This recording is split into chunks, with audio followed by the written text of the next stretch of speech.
بسم اللہ الرحمن الرحیم۔ جب خالق کائنات جل جلالہ نے انسان کو تخلیق کا ارادہ فرمایا، ملائکہ سے مشورہ فرمایا، انی جاعل فی الارض خلیفہ، میرے ملائکہ میں انسان کی تخلیق کرنے والا ہوں۔ ملائکہ نے عرض کی، مولا یہ زمین میں جائے گا، خونہ ریزی کرے گا، قتل و فساد کرے گا، مولا ہم تیری عبادت کرنے کے لیے کافی ہیں۔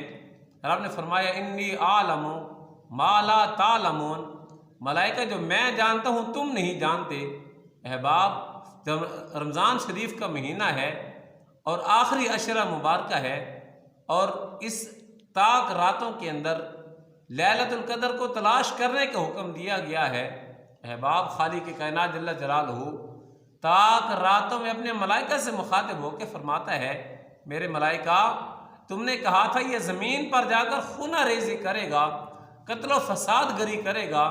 ملائکہ دیکھو، میرا بندہ میرا قرب حاصل کرنے کے لیے میری عبادت کر رہا ہے، میری بارگاہ میں سجدہ کر رہا ہے۔ میرے ملائکہ تم نے کہا تھا زمین میں جا کر طرح طرح کے گناہ کرے گا۔ میرے ملائکہ دیکھو، میرا بندہ مجھ سے ڈرتے ہوئے میرے گھر کو آباد کر رہا ہے۔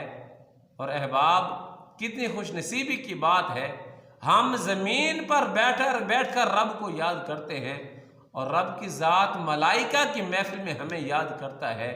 احباب، ہم پر لازم ہے ہماری ہر سانس کے اندر خالق کائنات جل جلالہ کا ذکر ہونا چاہیے۔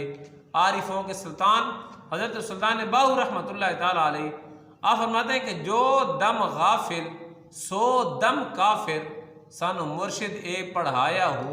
احباب، ہمارا ہر سانس اگر رب کے ذکر سے غافل ہے، ہمارا ہر سانس کافر ہے، اور وہ سانس ہمارا اس جو رب کی ذکر میں گزرا وہی عبادت ہے۔